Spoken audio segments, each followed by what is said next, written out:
Fala galera, Yuri do LeetCode Brasil aqui, mais um desafio que nós vamos fazer.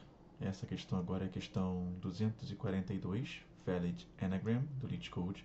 É uma questão de nível fácil e a questão nos diz que nós vamos receber duas strings, uma string S e uma string T, e nós devemos retornar true caso a string T seja um anagrama da string S e falso caso contrário. Agora nós precisamos só entender o que seria um anagrama.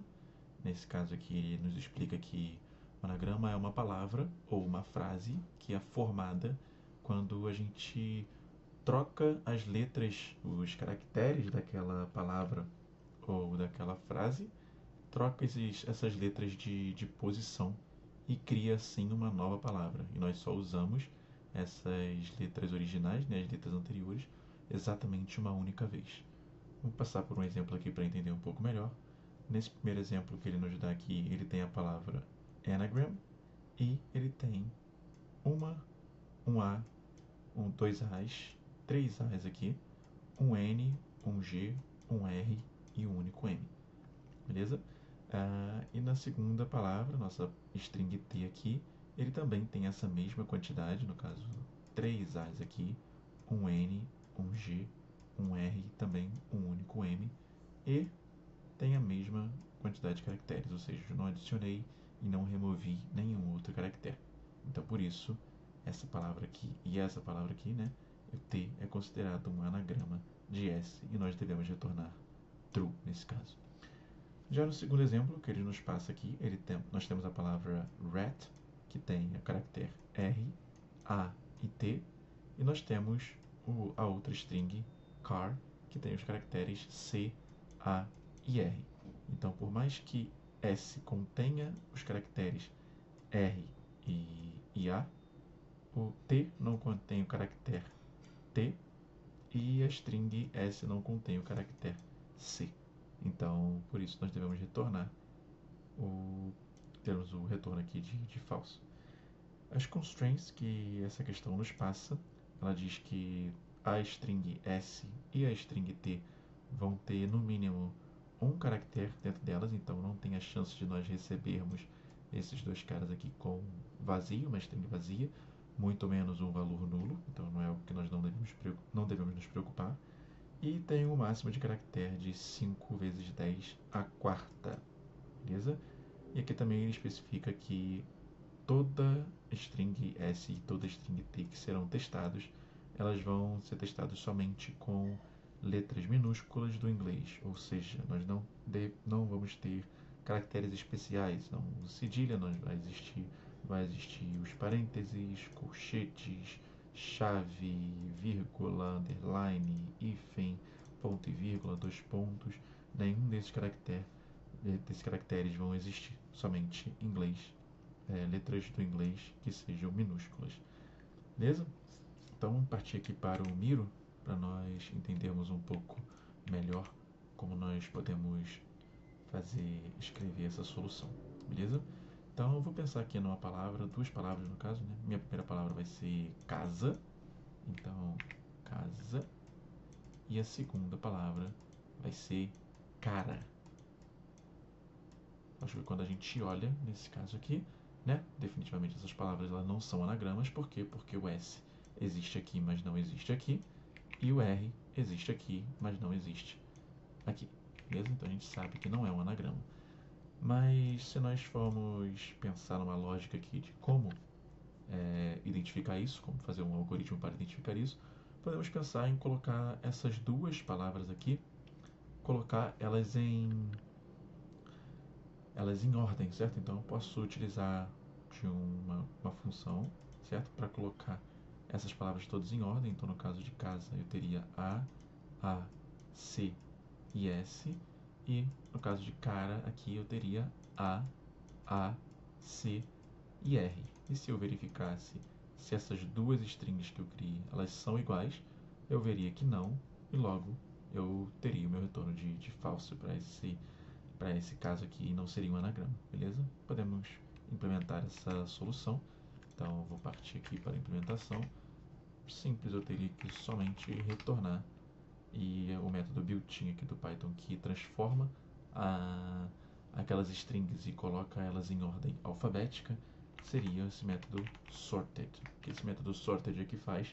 Ele, para strings, trabalhando com strings, ele cria uma nova lista e ele armazena, ele coloca essa nova, todos os caracteres da sua string como um elemento dentro dessa lista e nós temos essa lista, ela vai estar em ordem alfabética. Então, no caso, A, B, C até o D, até o Z, perdão.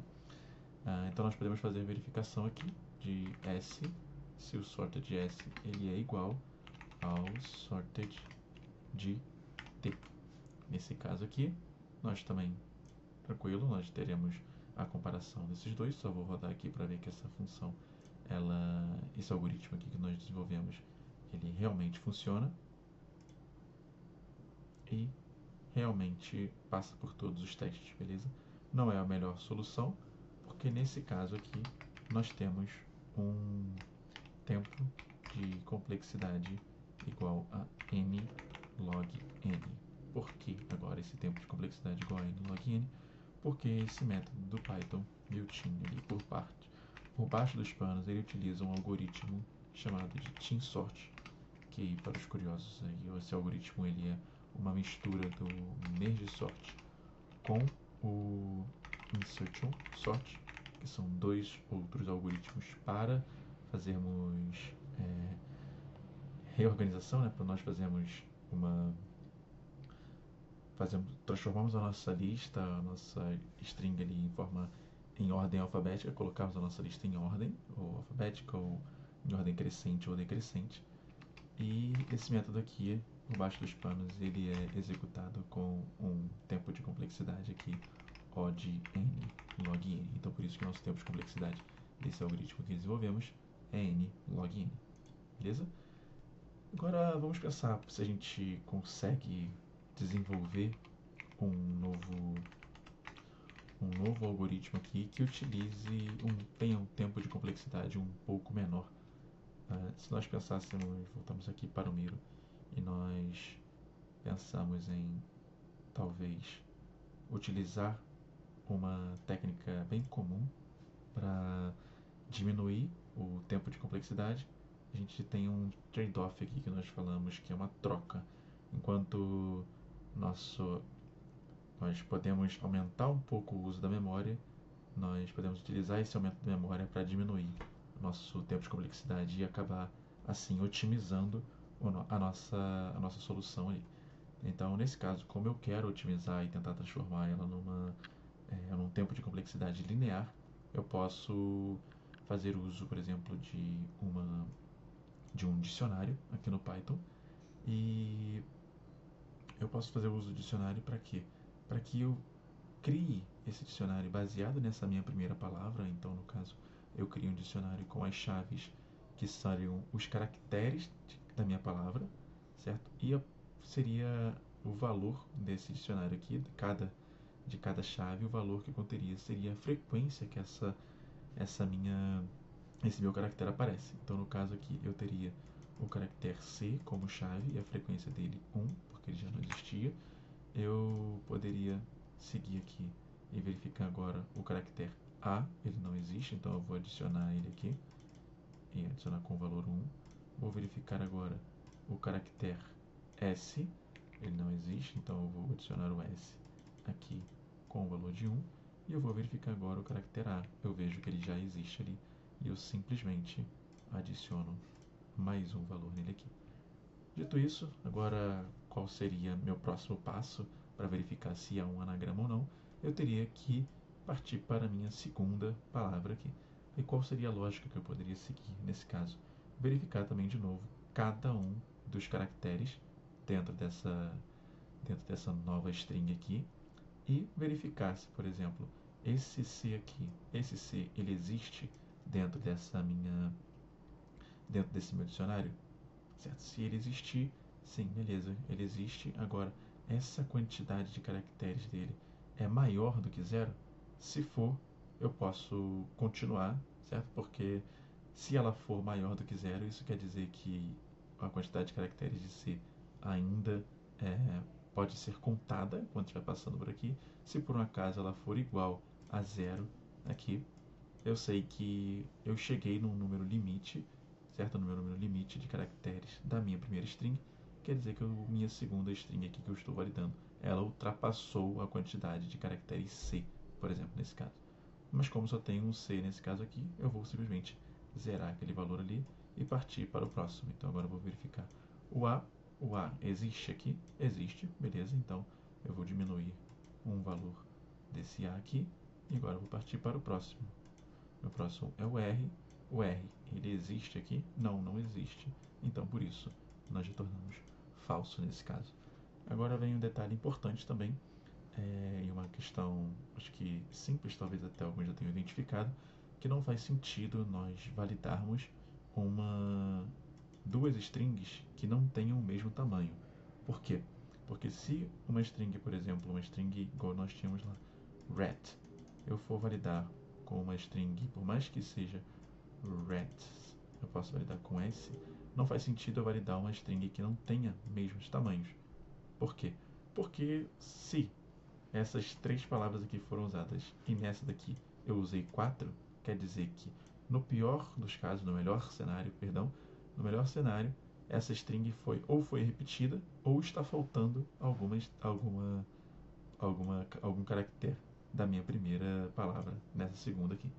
Beleza? Então por isso que não faz sentido nós validarmos strings que têm tamanhos diferentes. Beleza?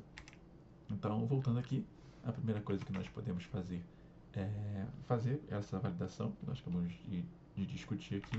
Então, validar se o meu len de S ele for diferente do meu len de T, eu não preciso nem validar e eu simplesmente retorno falso aqui. Beleza? Seguindo isso, nós vamos seguir na mesma lógica que nós tínhamos. Então, eu vou criar um dicionário aqui. E esse dicionário vou chamar ele de frac, referindo à frequência. Então eu vou calcular aqui a frequência que os meus caracteres apareceram na minha string S. Então para cada caractere em S, eu vou verificar se esse caractere não estiver dentro do meu dicionário. O que eu vou fazer? Eu vou simplesmente adicionar esse novo caractere aqui com a chave dele e adicionar com o valor 0. Agora, para que caso ele já exista na minha frequência ou eu acabei de criar, o que eu vou fazer aqui, eu vou simplesmente somar mais um caractere naquele cara. Então, a partir desse momento aqui, eu tenho o meu dicionário ali de frequência, eu tenho todos os caracteres que estão dentro da minha string S. Agora basta eu fazer a mesma validação com a minha string T, só que seguindo o sentido contrário, o sentido de remover todos os caracteres daquela string. Então eu vou partir aqui para cada caractere que estiver dentro de T. O que eu vou precisar verificar aqui, se esse caractere não estiver na minha estrutura de dados, no meu dicionário aqui. Então eu estou dizendo que se eu encontrei um caractere novo que não estava na minha anterior, eu preciso retornar false, né? Ou se o caractere que eu estou verificando agora, certo? A frequência dele for menor ou igual a 0, o que eu vou precisar fazer aqui? Simplesmente retornar falso. O que eu estou dizendo é, se a frequência desse cara aqui já chegou a 0, né? Ele for menor ou igual a 0, ou seja, eu já ultrapassei a quantidade de vezes que eu poderia acessar aquele caractere. Eu poderia utilizar aquele caractere. Se nenhum desses casos aqui passarem, se nenhum desses casos aqui forem verdadeiros, eu simplesmente vou subtrair daquele caractere uma frequência dele.